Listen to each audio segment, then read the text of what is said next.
Well,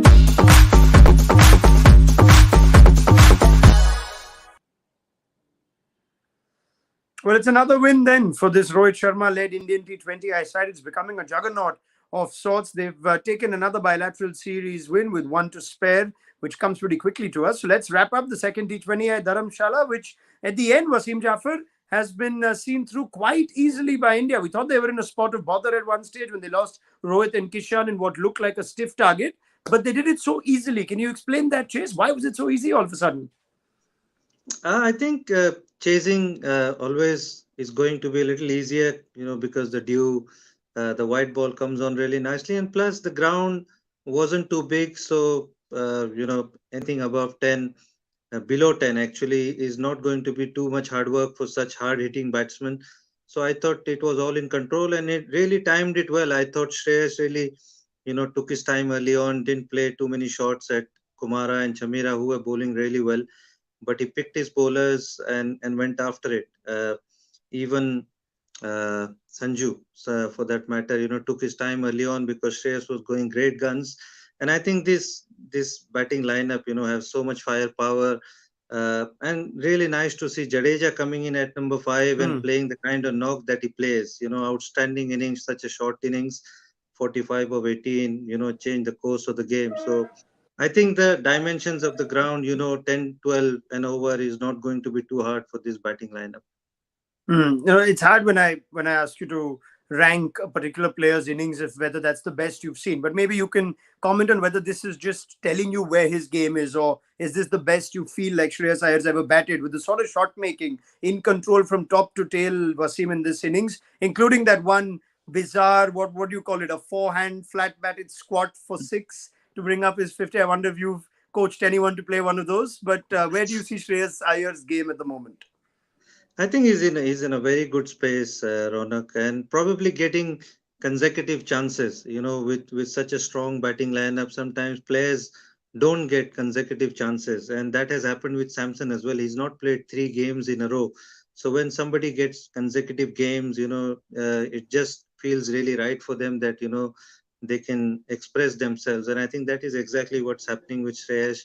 He's played test matches, done well, got chances in one day, has done well there, and now he's got opportunities in T20, and I think he's expressing himself and he's playing really, really well. We all know he's a hard-hitting batter. He can clear any ground pretty easily, but really nice to see him. Back-to-back performances from him. Even for that matter, Sanju. He hasn't got going. He's obviously shown a lot of promise, but he hasn't got going in T20 internationals. Really good to see him, play his free-flowing game, and hope to see him do that more often.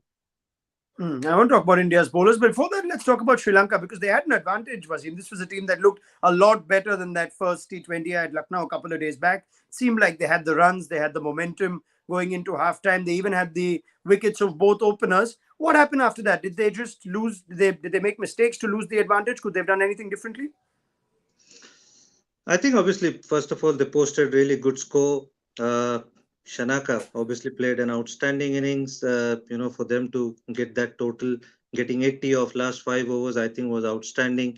But I think the way Shreyas Iyer batted and the way that partnership with Sanju Samson, I think I feel Raunak, they're missing Hasaranga as a spinner. I feel that is something which they are missing.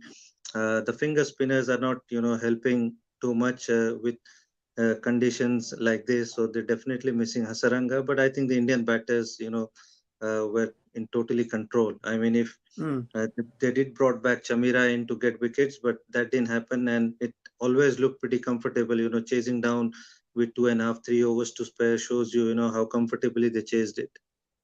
Yeah, fair enough. I guess both teams will be discussing bowling plans as the next T20I comes less than 24 hours from now. It was a hard night for bowlers, Wasim, in both innings. One exception was Yuzvendra Chahal. We've seen it before from Bumrah. He tends to be in a league of his own. But Chahal going at 6 and over on a night where other bowlers really struggle. What did he do right? Yeah, I think so. I think Chahal definitely is high on confidence the way he's bowling for the last 6 to 8 months. Uh, and on top of that, on such a small ground, bowling to the left-hander as well. It did look in complete control. He's got a lot of variations. There's no doubt about it. But the confidence is the main thing. He did bowl 1 over in the power play, and that to the left-hander. And I think he came on his own. Just 6 an over, like you said, is an outstanding effort. And the inning literally, till about 15th over, I think Indian bowling did look pretty much in control. But when Shanaka came in, I think it changed totally the complexion of the game. And I think that is something which I feel India need to worry about a little bit, the way they bowled in the death. Even though conditions were a little cold, Hmm. it wasn't the ideal conditions, but that is something they need to probably, plan a little bit better next time. How would you advise India's bowlers to play this ground less than 24 hours again from now? Death bowling concern? What would you like to see them do differently? Yeah, I think the lengths that the ball at the end of the innings. I think most of the balls they did put it in the slots. Even the slower balls, which is very unlike to see from Herschel. He doesn't do that very often, so they'll probably look to hit the ball slower bouncers, let them hit on the side of the ground rather than hitting straight, which looked pretty uh, small. So that is something which probably we can see it in the next game tomorrow. And this team is building a reputation at least to at least give the rest of the squad members some game time. As it turns out, all the batting options are playing in this 11 already. So they only have bowlers, Wasim. They've got Siraj, Avesh Khan, Kuldeep Yadav, Bishnoi. Do you see bowlers coming in now to manage workload, etc., etc.? Changes ahead of the third T20I? I think so. It's worth giving them a game. I mean, Avesh might be in the plans, even Siraj for that matter, and it'll be worth giving them a game and see how they play and how they perform at a small ground and what kind of lengths they bowl. So it's worth giving them a game. They won the series, and if they've got anybody in their thought process for the T20 World Cup, I think the next game is the time to give them an opportunity. All right, let's talk in 24 hours from now. Wasim Jaffer, thank you very much. Always a pleasure hearing you look back at how India putting together these wins quite easily, as it turns out, in T20I cricket. Let's see if Sri Lanka can at least take a win on their way through to the Test series. We'll be back for the same on ESPN Cricket for T20 Time out on Sunday night.